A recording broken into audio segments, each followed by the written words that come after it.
जय हिंद दोस्तों। आज हम यूपी बोर्ड क्लास 12 के अंग्रेजी में एक बेहद ही खूबसूरत कविता है माई मदर 866।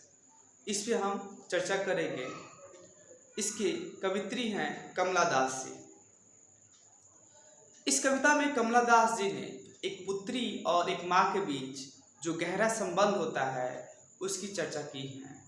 यह बहुत ही भावनात्मक कविता है। जब आप इसके एक्सप्लेनेशन को समझिएगा, खुद आप अपने आप को अटैच्ड महसूस करेंगे इस कविता से, क्योंकि एक माँ और एक बेटी जो दोनों एक दूसरे को अच्छे से समझती हैं, जानती हैं,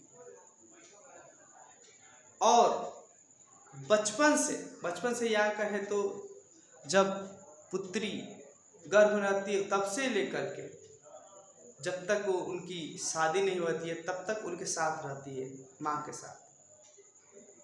तो एक गहरा लगाव रहता है एक माँ का एक पुत्री से। और जब माँ या फिर पुत्री अलग होती है तो जो दर्द महसूस करते हैं दोनों लोग, वो सिर्फ वही लोग उसका एहसास कर पाएंगे। तो मुझे पूरा विश्वास है आप लोग इस कविता से जरूर खुद को जोड़ पाएंगे लोग।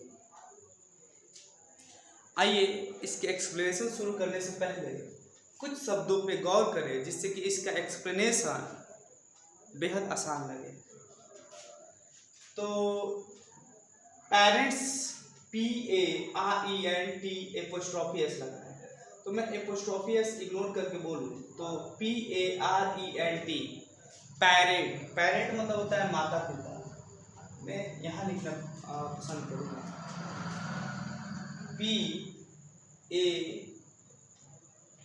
ये छोटा रहेगा PARENT। पेरेंट्स मीन्स होता है माता पिता। क्या होता है? माता पिता। एक बार और मेरे साथ बोलिए PARENT। पेरेंट मीन्स माता पिता। होम तो जानते हैं आप लोग, घर। लास्ट फ्राइडे मतलब होता है गत शुक्रवार, यानी कि पिछला शुक्रवार या बीता हुआ शुक्रवार बोल सकते हैं। बिसाइड मतलब होता है बगल में। बिसाइड मतलब क्या होता है? बगल में। स्पेलिंग मेरे साथ बोलिए जिससे कि आपका स्पेलिंग बढ़िया हो जाए। बोलिए BESID। बहुत बढ़िया। बोलिए एक बार और BESID। बिसाइड में होता है के बगल में या फिर बगल में। के बगल में, के बगल में।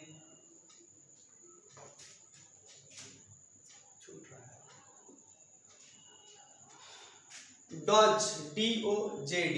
डॉज मतलब होता है झपकी लेना। इसका सेकेंड स्पेलिंग में लिखेंगे DOZE।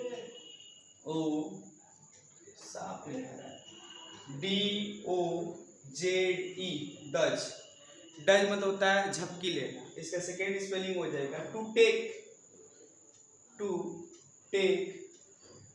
Nap NAP। To take nap मतलब होता है झपकी लेना। क्या होता है? झपकी लेना। बहुत बढ़िया। एक बार और बोलिए तो DOJT। डज मीन्स क्या होता है? झपकी लेना। इसका सेकेंड स्पेलिंग क्या होता है? To take nap NAP। या ऐसे बोल सकते हैं स्लीप स्लाइटली। हाँ, एक और यहाँ पे स्पेलिंग है ओपन माउथ। ओपन माउथ मतलब खुला हुआ मुख खुला हुआ है। हर फेस उनका चेहरा। असेन, यहाँ पे एक शब्द दिया है असेन, ASHEN। असेन मतलब होता है पीलापन। ठीक है ना? या पीला भी बोल सकते हैं, पीला वर्ण। ठीक है, मैं दोनों लिखा पीलापन। जो भी मतलब अर्थ बैठ जाए वहां पे यूज किया जाएगा पीलापन या पीला। दरअसल असल मतलब पीला वर्ण होता है। लाइक मतलब यहाँ पे पसंद करना नहीं, समान। लाइक मतलब के जैसा, के समान। बोलिए मेरे साथ LIKE। के ई, लाइक। लाइक मतलब क्या होता है?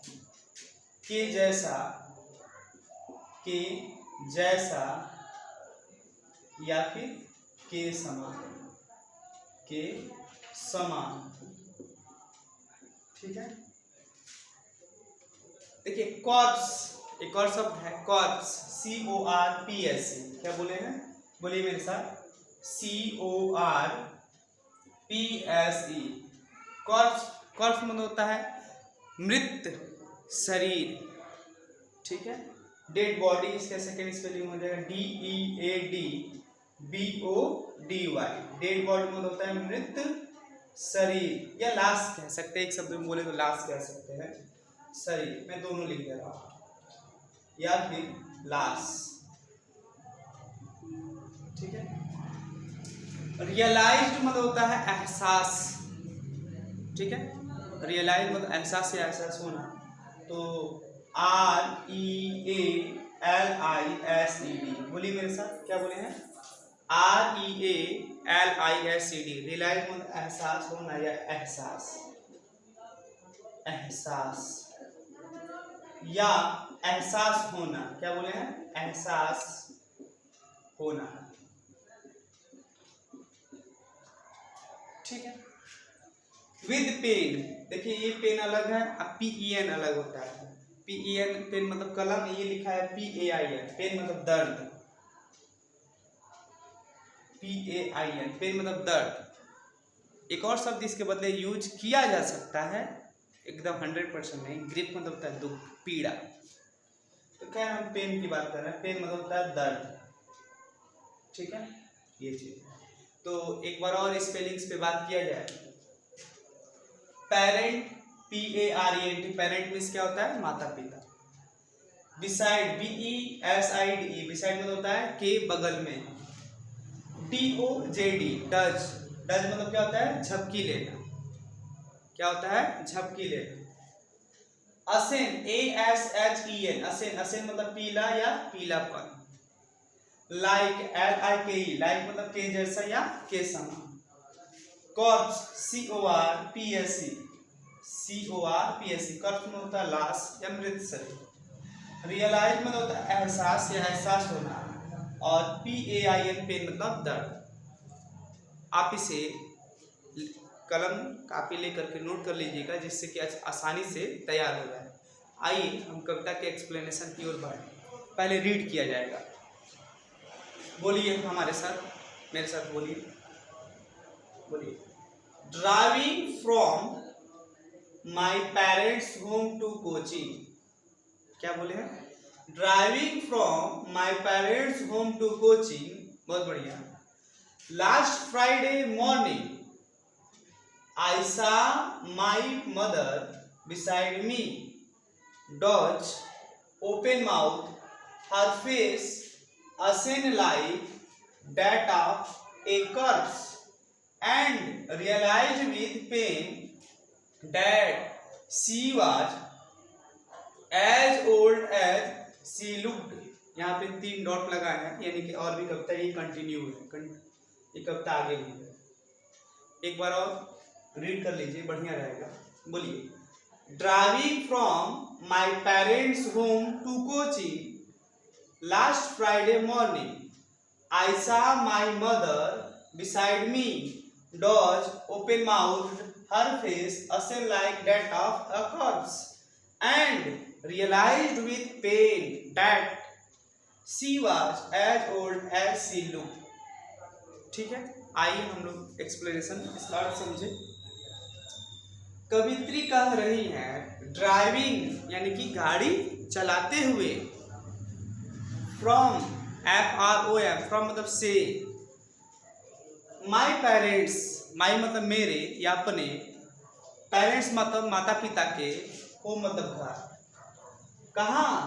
टू कोचिंग, यानी कोचिंग एयरपोर्ट की बात हो रही है। ठीक है, कविता में आगे स्पष्ट हो जाएगा। तो एक बार और देखिए, माफ कीजिएगा, इधर से ठीक रहेगा। Driving from my parents home, driving मतलब गाड़ी चलाते हुए, फ्रॉम मतलब से, माई मतलब अपने, पेरेंट्स मतलब माता पिता के, होम मतलब घर, यानी कवित्री कह रही है कि अपने माता पिता के घर से गाड़ी चलाते हुए, कहाँ, कोचिंग, यानी कि कवित्री कह रही है जब मैं अपने माता पिता के घर से गाड़ी चलाते हुए कोचिंग एयरपोर्ट जा रही थी तब क्या, अच्छा एक और चीज दिया है कब जा रही थी, लास्ट फ्राइडे यानी कि अंतिम शुक्रवार को, अंतिम तो नहीं होगा, गत यानी पिछले शुक्रवार को, मॉर्निंग मतलब सुबह, यानी अब पूरे अच्छे से देखिए, कह रही कवित्री जब मैं लास्ट फ्राइडे यानी कि गत शुक्रवार को, पिछले शुक्रवार की सुबह अपने माता पिता के घर से मैं कोचिंग एयरपोर्ट की तरफ जा रही थी गाड़ी चलाते हुए, ऐसा मैंने देखा, माई मदर अपनी माँ को, बिसाइड मी जो मेरे बगल में क्या थी, बैठी थी। यानी कवित्री कह रही हैं कि गत शुक्रवार की सुबह जब मैं अपने माता पिता के घर से कोचिंग एयरपोर्ट की ओर गाड़ी चलाते हुए जा रही थी तब मैं अपनी माँ को देखी जो मेरे बगल में बैठी थी, बिसाइड मी मतलब मेरे बगल में बैठी थी। तो क्या वो अपने रूम पे यानी अपने घर पे अपनी माँ को नहीं देखी थी, देखी थी लेकिन उतने गौर से नहीं देखी थी जितना अब देख रही है। दरअसल होता क्या है, जब कोई व्यक्ति किसी से बिछड़ रहा होता है, किसी जगह से जा रहा होता है, तो अंतिम समय में वो चाहता है जो भी अपने आसपास है मतलब उनसे रिलेटेड लगाव रहता है, चाहे घर हो, चाहे जगह हो, चाहे व्यक्ति हो, उसको बड़ी गौर से देखता है। इसीलिए देखता है कि अंतिम समय में जो भी अपने आसपास चीज़ें हैं, लोग हैं, उनकी स्मृतियाँ सजो कर के रख लें। इसी प्रकार कवित्री जब ये अपने माता पिता के घर से कोचिंग एयरपोर्ट की तरफ जा रही थी और उनके बगल मतलब गाड़ी में उनके बगल में उनकी माँ बैठी हैं, तो अपनी माँ को ध्यान से देखती हैं, ठीक है, जो उनके बगल में बैठी हैं। तो उनकी माँ क्या कर रही थी, आगे इसमें मेंशन है, डज, DOJD, डज मतलब अभी बताएं क्या, झपकी लेना। यानी कि कवित्री की माँ क्या की थी, झपकी ले रही थी। लेकिन आगे और कुछ बात दिया है, ओपन माउथ, यानी कि जब झपकी ले रही थी तो उनका मुख क्या था, खुला हुआ था, ठीक है ना। हर फेस, उनका चेहरा, असेन यानी कि पीला, यहाँ पे लिखा है पीला, पीलापन, यानी कि उनके चेहरा क्या था, पीलापन पड़ गया था, उनके चेहरे पे पीलापन था। लाइक, लाइक मतलब के समान, जैसे, डेट ऑफ अ कर्प्स, डेट मतलब उस, ऑफ ए कर्प्स मतलब मृत शरीर के जैसे या लाश के जैसे।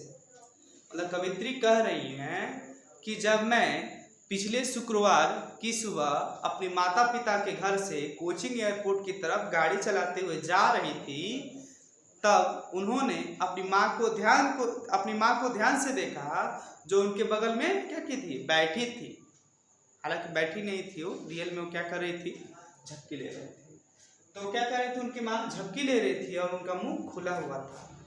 तो जब अपनी माँ को ध्यान से देखती हैं, वे कवित्री पाती हैं उनकी माँ का चेहरा कैसा हो गया था, पीलापन पड़ गया था, मानो कि पीलापन कैसे पड़ गया था, मानो कि वो एक मृत शरीर है, मतलब एक मृत शरीर के जैसे, एक लाश के जैसे उनकी माँ के चेहरा पीलापन पड़ गया था। एंड और रियलाइज विथ पेन, और रियलाइज मतलब एहसास किया, एहसास की, विथ पेन यानी दर्द के साथ, दैट की she was as old as she looked, that की शी वाज मतलब वह थी, मैं बोलूंगा है, हो सकता है आगे मैं बोलूंगा, एज ओल्ड एज उतनी ही बूढ़ी जितनी की शी लुक्ड वह दिख रही थी। मतलब जब कवित्री को एहसास हुआ कि उनकी माँ जितनी दिख रही हैं उतनी बूढ़ी हैं तो उन्हें दर्द महसूस हुआ।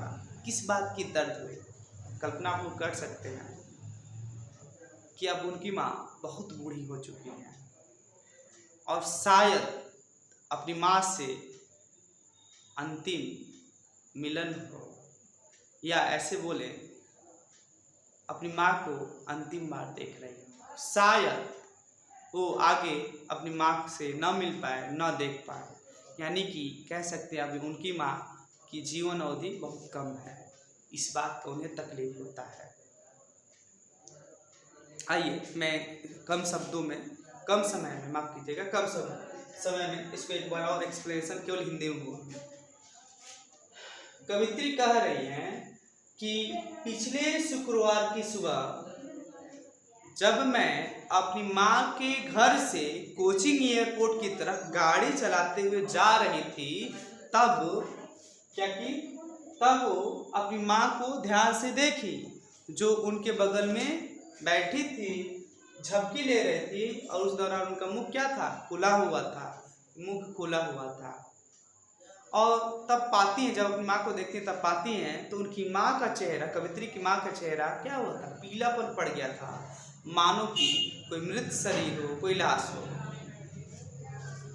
और उन्हें एहसास हुआ, दर्द के साथ एहसास हुआ, बहुत तकलीफ हुआ, एहसास हुआ कि उनकी माँ उतनी ही बूढ़ी है जितनी लग रही है या जितनी दिख रही है। आई होप आपको ये एक्सप्लेनेशन समझ में आया हो। थोड़ा सा और वक्त लेंगे। और यहाँ पे लिखा है असेन लाइक, पता नहीं इसे दिख रहा होगा, इससे लिखा है असेन लाइक डेट ऑफ कर्व्स। तो हालांकि मैं जब ये एक्सप्लेनेशन पूरी तरह से ख़त्म हो जाएगा तो वहाँ पे क्वेश्चन आंसर कराएंगे, तो वहाँ भी मतलब हम बताएंगे, मैं बताऊंगा कि क्या यहाँ पे पूछ सकता है, ये दे देगा ashen like that of corpse. Question में पूछेगा कि वहाँ पे किस प्रकार का सिम्बली, माफ कीजिएगा, किस प्रकार का फिगर ऑफ स्पीच का उपयोग किया गया है, यानी कि किस प्रकार का अलंकार का उपयोग किया गया है। तो मुख से गलती से निकल भी गया है, आंसर सिम्बली होगा। उसका स्पेलिंग होता है SIMILE। सिम्बली मतलब होता है उपमान। तो कैसे पहचानेंगे कि इस सेंटेंस में सिम्बली है या क्या है? तो सिम्बली के लिए होता है, पहचान के लिए कि एज, सो, ऐसो और लाइक शब्द प्रयुक्त होता है तुलना करने के लिए। तो यहाँ पे आप लोग देख सकते हैं, यहाँ पे क्या प्रयुक्त हुआ है, लाइक। तो कह सकते हैं इस पार्टिकुलर हिस्से में कौन सा अलंकार है, सिम्बली है, फिगर ऑफ स्पीच, या इसको कहा जाता है लिटरेरी डिवाइस। ठीक है, तो हमारा क्या है, सिम्बली, SIMILE। सिम्बली मतलब उपमा अलंकार। धन्यवाद, नमस्कार।